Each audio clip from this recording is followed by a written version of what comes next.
Good morning, good afternoon, and good evening. This is Kari Wahlgren, and I'm here with your boy Galaxy on Comic-Con Radio. Good morning, good afternoon, and good evening. This is Galaxy signing in for Comic-Con Radio.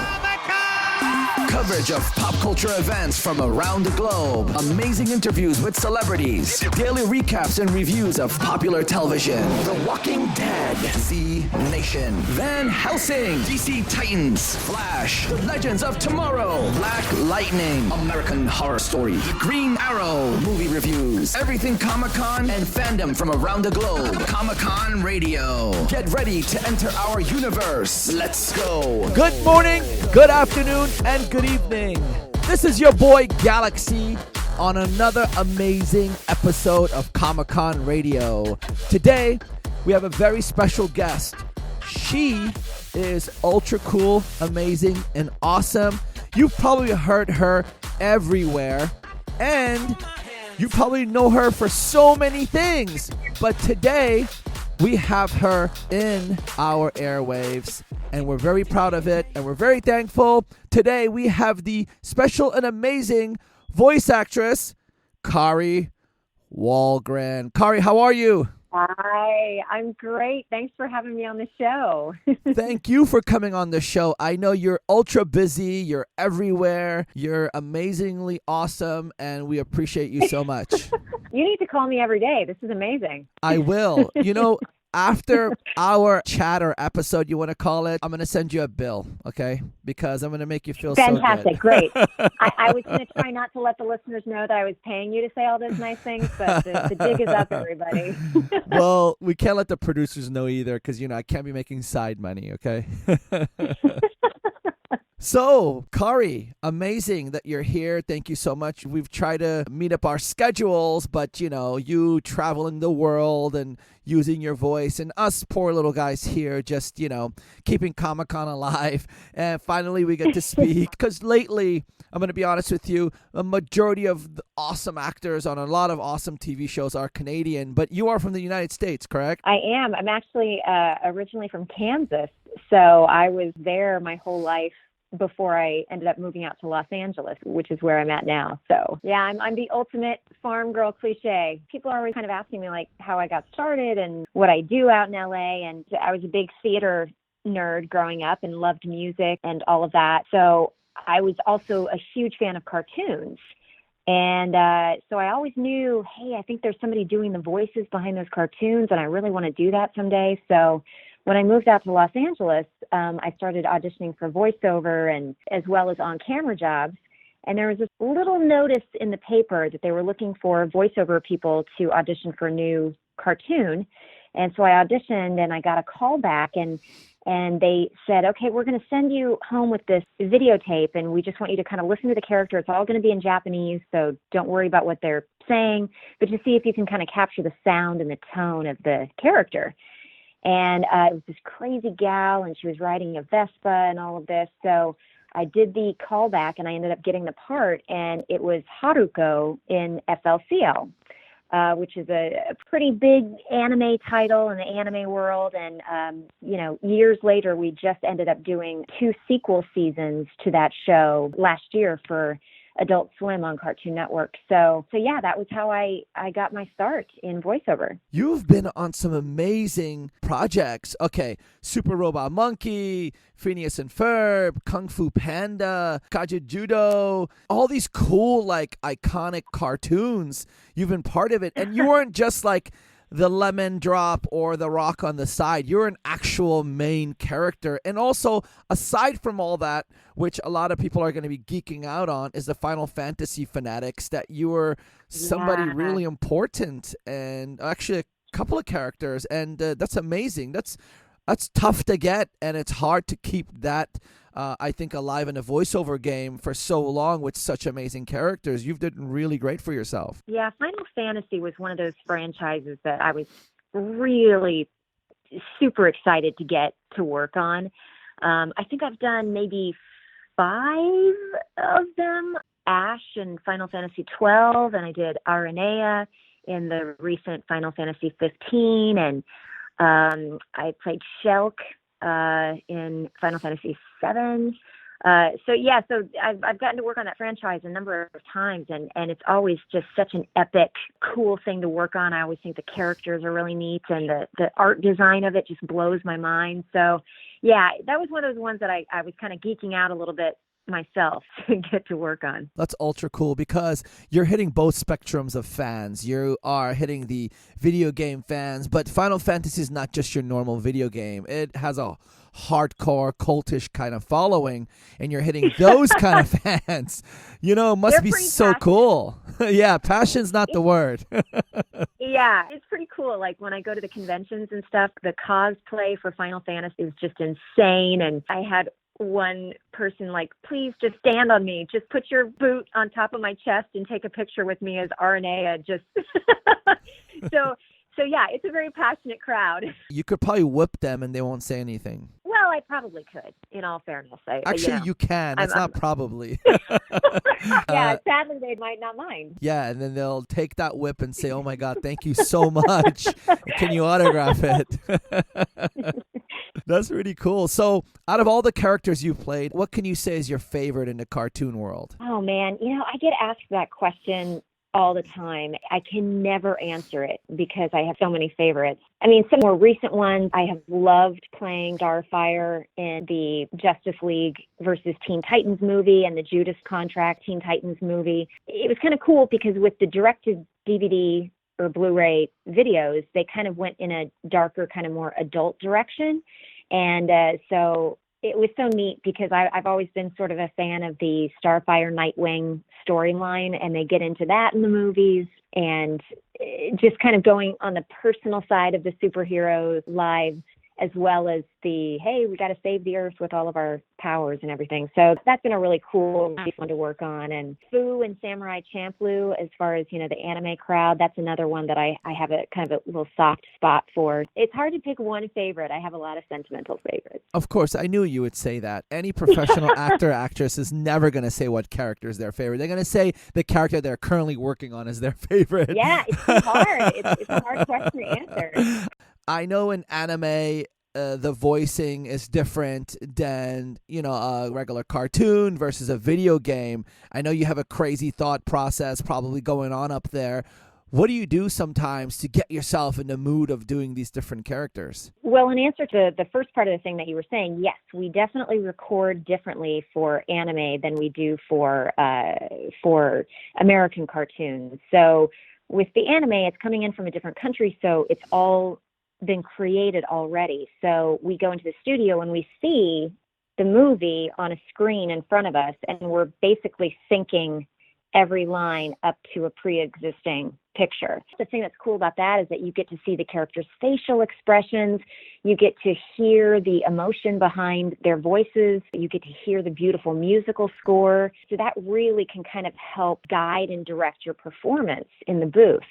Now, when we work on an American show, like I work on Rick and Morty, which is a really super fun show, and I play Jessica and I play the voice of Rick's spaceship. So with those, we record the vocals first, and then they either animate it in-house or they ship it overseas somewhere to be animated.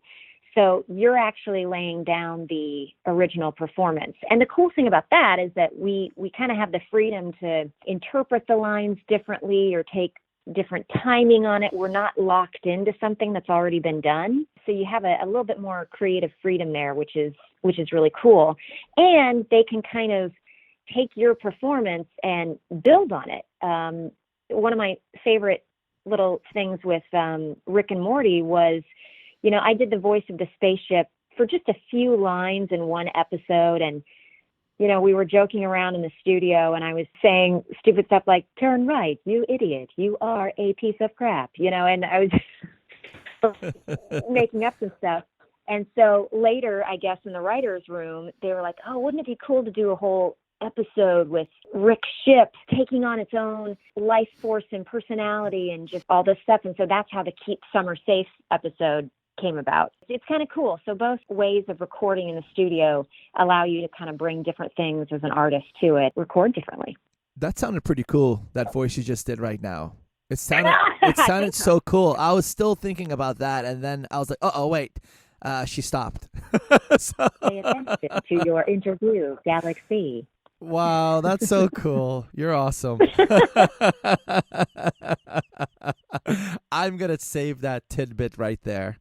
And I'm going That's to right. use that New for other ringtone. times, okay? So please don't charge me for that, okay?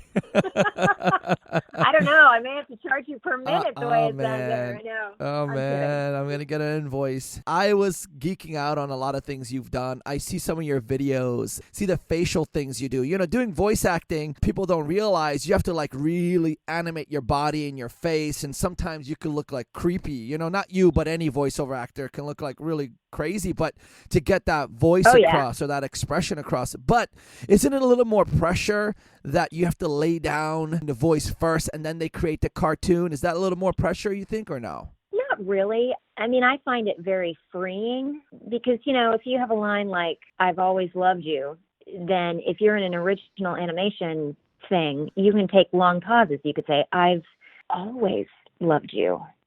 You could say that, or you could just blurt it out like, I've always loved you. But if you're doing it in anime, they've already animated the lip flaps.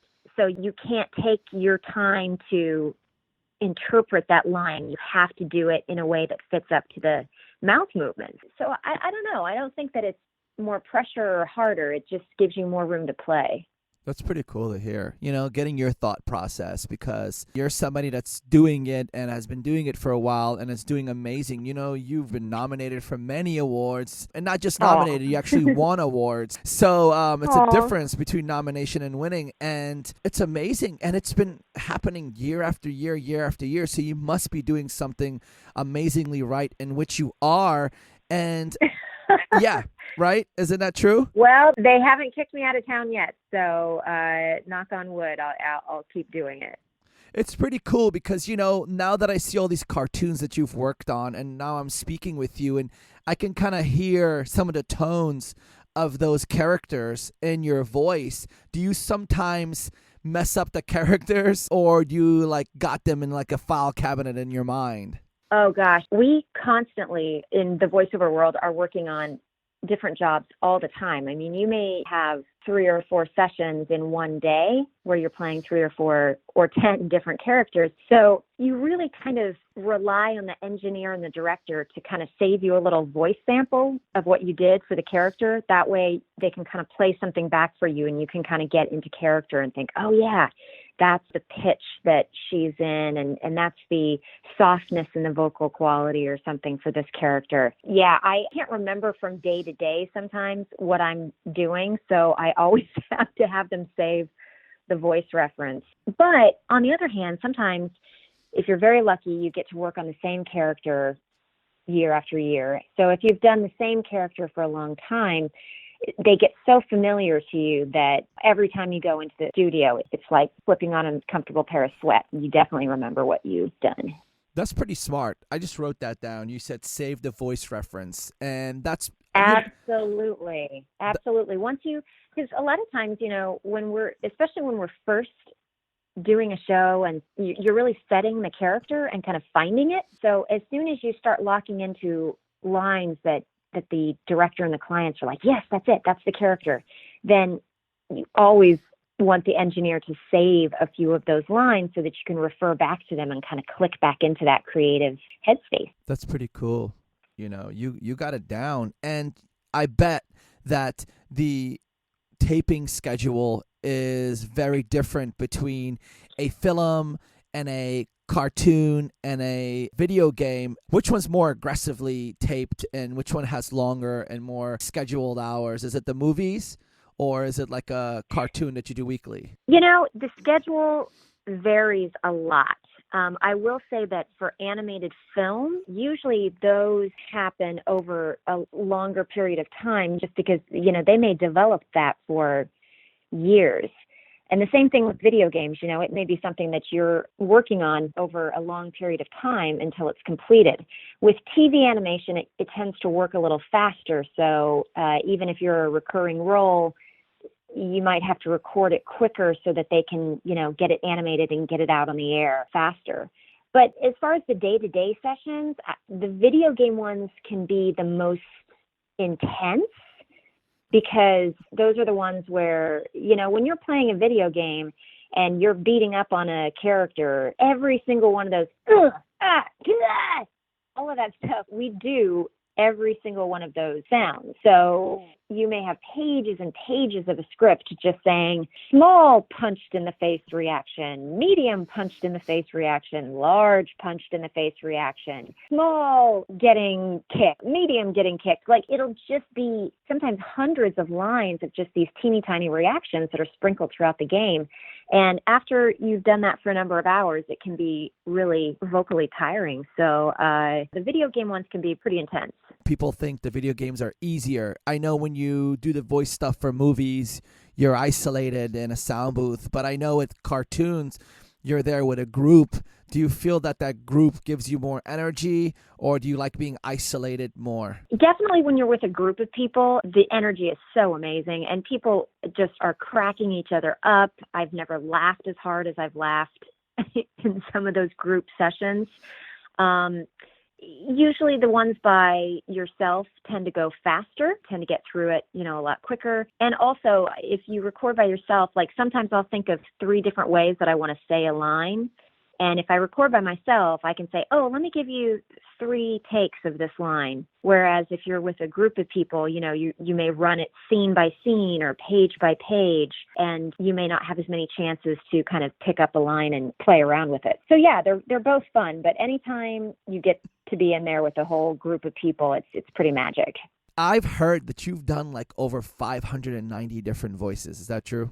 Well, I've done that many projects. I don't know if I've done that many distinctly different voices, but yeah, it's getting up there. And I liked earlier when you were like doing that stuff. It sounded like in day-to-day life, do you just like go and it sounds like a cartoon? Do people like, oh my god, because you've trained yourself so much? If you fall, instead of going ouch, you're like ouch.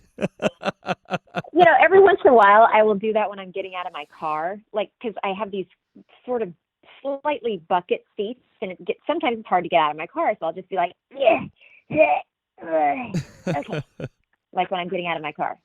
So yeah, that's a little behind-the-scenes factoid for all you guys. I don't think I've ever admitted that. Wow, that's pretty cool. Actually, one of my producers wrote me a note right now. He said you've done 594 roles from 301 titles. That's amazing, Kari. Holy crap. Yes, you probably don't even know that. To the producer guy. Yeah, I know.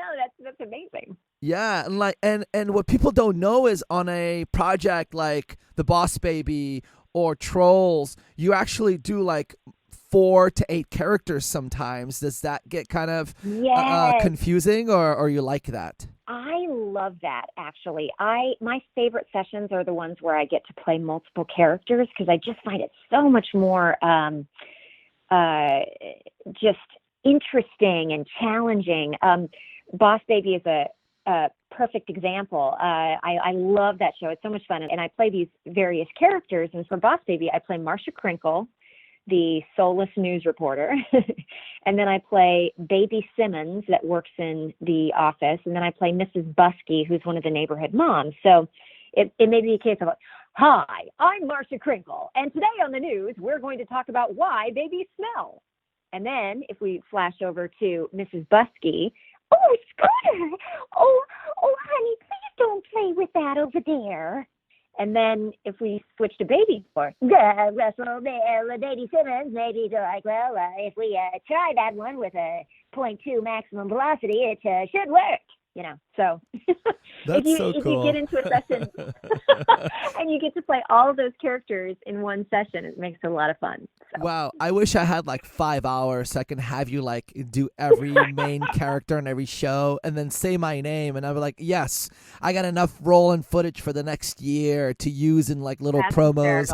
That's pretty cool though. Those sound so awesome, and it's crazy how you sound so on point to the character, and you don't even need any special programs or equipment. It's just your voice, which is pretty awesome. You must feel so good. I know it's you and it's your job, but it's such a cool thing that you're doing. It's so amazing. You're giving happiness to people all over the world with just your voice. Isn't that crazy? I feel so fortunate. I really, really don't take it for granted because it is a fun job. I really, really love to do it, and knock on all kinds of wood, I really hope that I get to continue to do it for a lot of years because it's just really rewarding.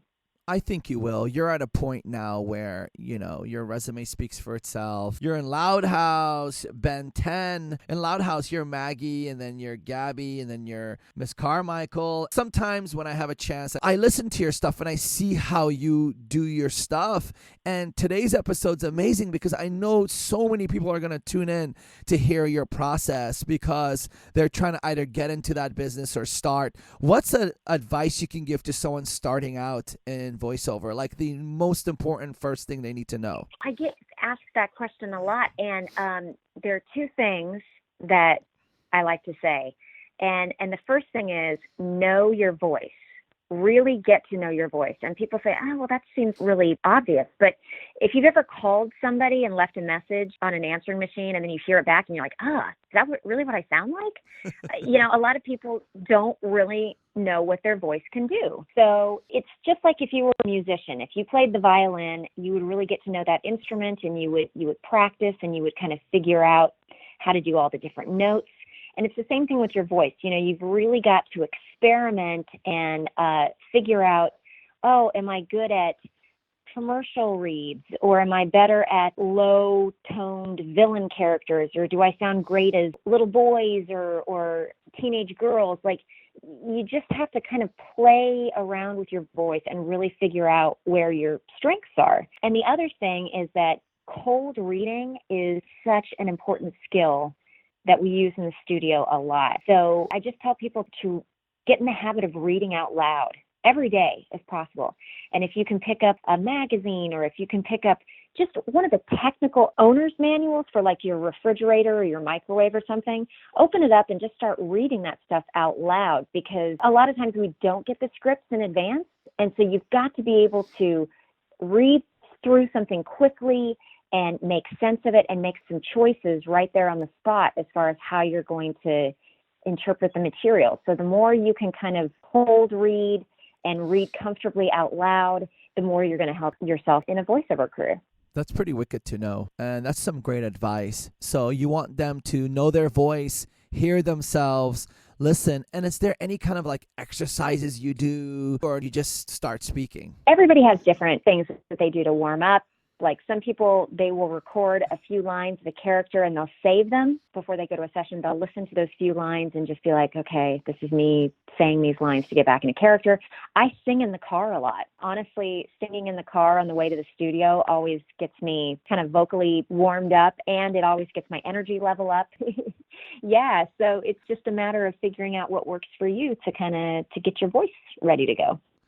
That's great advice. And thank you for that, because people that are listening, they're going to be like, oh my God, okay, I'm writing this down. You know what else I noticed? The versatility of your voice. I noticed that, for example, Kung Fu Panda, Legends of Awesomeness, you played Tigress, but you also played like many other characters. And also in Gravity Falls, you played, I believe, like 20 characters or something like that. That gets kind of crazy. I don't know, for me. Oh, it's fun. It's fun, huh? It's a lot of fun. Honestly, I said it before, but just whenever I get to play other little incidental characters, it's one of my favorite things. The leads are fun, but it's playing the side characters and everything too. I have a blast with it. To remember 24 different characters on one show is kind of cuckoo. It's kind of cuckoo, but great. And that shows your professionalism. And it shows what you go through. You. Yeah, of course. Of course. And, recently you landed a show called Carmen Sandiego, and you're her nemesis. And how was that? Oh my gosh, we were so excited about that one. Yeah, so I play Sheena, aka Tigress, on the new Carmen Sandiego cartoon on Netflix, and it just dropped, I think, last month or a few weeks ago, and the buzz has been really great. Pretty sure that I just saw on Twitter that it's probably going to get greenlit for a season 2. It's such a cool show because the writing is so great. And the artwork style of it is really wonderful. I mean, I remember when I was very, very young, they had the computer game, the ancient computer game. And I just remember being fascinated by that. I think that they've done a good job of kind of capturing this sort of anti-hero vibe of Carmen while still making it feel kind of modern and accessible to today's audience. And we just have had a blast working on it. So yeah, it's great. If you haven't checked it out, you should check it out, you guys. Oh, yeah, they better check it out, and they better see you because you're playing Sheena, which is a great character. And also recently, you're in Transformers and Adventures of Rocky and Bullwinkle. When you do the Transformers voices, do you add some kind of like robotic tone to it? Like, how does that process work? Oh, no. We set a voice, and for Victorion, it was just a very, straightforward, kind of slightly lower, but very powerful voice. And then if they want to add any sort of robotic or mechanical elements, they do that in post-production. So, yeah, we just play it straight up like you'd play any other human character. And then if there's any effect that they want to put on it, they do it in post. Absolutely. I wonder, Dad, but I know people are probably asking, how does she do the voice of a robot? Is that something that kind of boggles you? Because here's the thing, you sound like you, and you might sound like one of your characters here and there. I know there's some voice actors that you listen to them and they sound just like that character that they made so huge and famous. Do you think that as a voice actor, you shouldn't sound exactly like the character you're playing in real life? Usually, no. I do find that voice actors fall into one or two categories. They either have a very distinct voice and they don't do a lot of different voices, but they're good actors. So they do one or two things super well, and they're just a good actor. So, you hear that person talk and you're like, oh, that's the Carl's Jr. guy, or, oh, that's, the voice of Optimus Prime, because that's just how they sound. If they're ordering coffee at Starbucks, they just sound like Optimus Prime, Yeah. And then on the other hand, you have yeah. I wish I could do an Optimus Prime. I would take a latte. I can't do it. Shoot. But on the other hand, you have actors that they sound kind of, normal, but then they can do a lot of different things with their voice. So that's kind of more the category, I guess, that I fall into. So, I do a lot of like baby voices on Doc McStuffins and Vampirina for Disney Junior, and obviously, I don't sound like that in my day-to-day life, but it's something that I get cast as. So yeah, it's one way or the other usually. Imagine if you did. Do you like doing baby voices? I do. Actually, you cannot leave a session.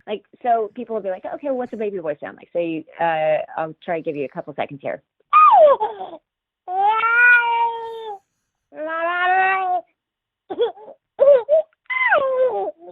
So there you go. Wow. There you go. That's so cool. You can do you that. You're like a one-woman show. It's like you would entertain people. Just sit there and like go on a date. You just do voices, and the person's gonna just clap all night long. Oh my gosh! But it's really fun. Like, when you have sessions like that and you're playing characters like that, it's almost impossible to leave in a bad mood because it's just, I do that and now I have a big smile on my face. So it's just so much fun. Or if you're like in a tight spot and things aren't going right, you just start acting like a baby and people are like, oh, I can't mess with her. I can't be mean to her, and just like goo goo gaga your way out of the situation. Either that or they'll think I'm slightly crazy and stay away. Both works. Both will get you out of situations, right? Baby or crazy. Spot, people. Have you ever used any of the characters to like get something you want, or like, persuade someone to do something? I can say that I have definitely used kid voices when telemarketers call, because if the second somebody mispronounces my name like horribly on the phone and stuff like that, then I'll just start talking like a little kid and they'll be like, is your mom home? No, I'm sorry. Whatever. And so, yeah, I use it as a very effective method of getting rid of telemarketers. Yeah, act like a kid and that's it. And they'll be like, okay, we're not going to waste our time with this person.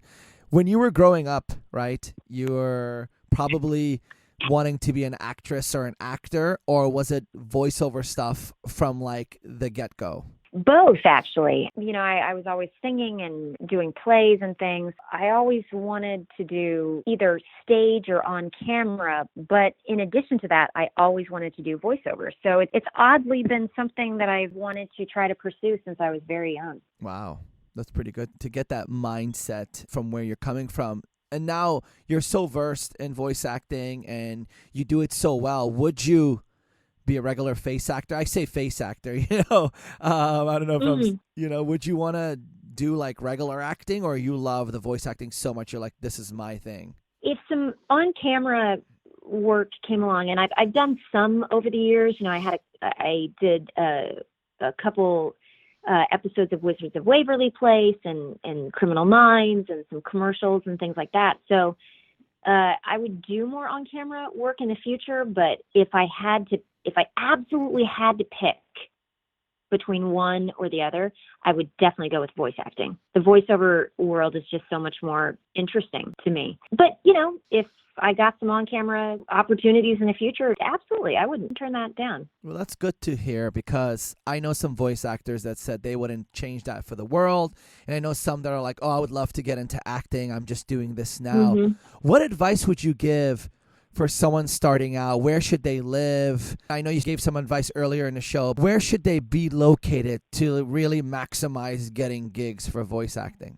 Right now, the biggest thing that I would say, first of all, is a bad demo is worse than no demo at all. That is the one piece of advice that I drill over and over and over and over again everywhere I go. The world has expanded so much right now that you can work in a lot of different areas of the country. You don't have to be just in LA or just in New York. You get far enough along and you just want to do animation, well, you may have to eventually end up on one of the coasts, because most of the animation is done like in Los Angeles and stuff. But as far as having a voiceover career, you can do that in a lot of different parts of the country right now. But the demo is going to be important. It's going to be eventually a very important calling card for you.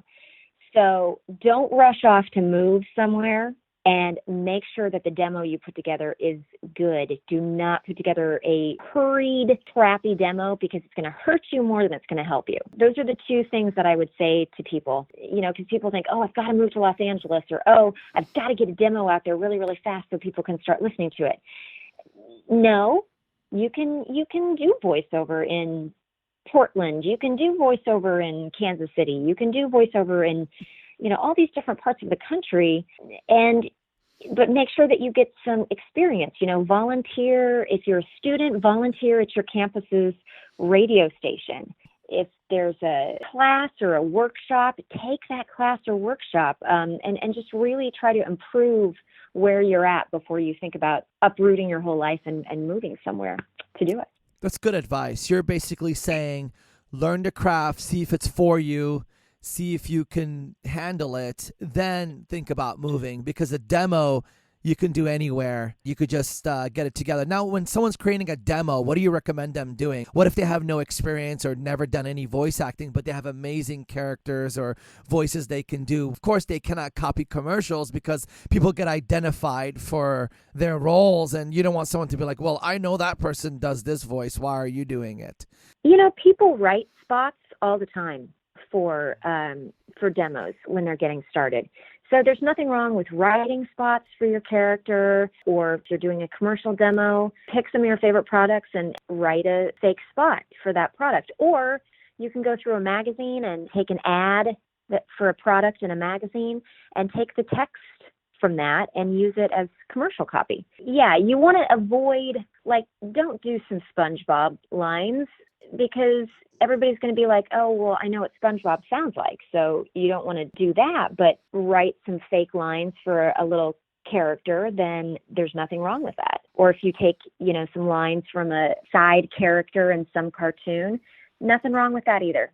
Totally cool. That's good advice. Do you think in the future you might like have your own like online courses or teach anything, because you have a world of knowledge and you're doing it and you've been doing it. And I think you're a great resource for all this. Oh, you're amazing. You know, I know there's like these websites that rate voice actors and you're always up there amongst like the top 10.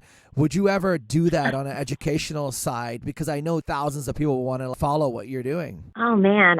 Well, every once in a great while, like once a year or once every 2 years, I will teach a workshop. You know, I'll have a friend invite me to be a guest director or to coach, but something I wouldn't necessarily say no, that couldn't possibly happen in the future. So we'll see. Of course, yeah. You don't know what the future holds, but that's cool that you have that door open.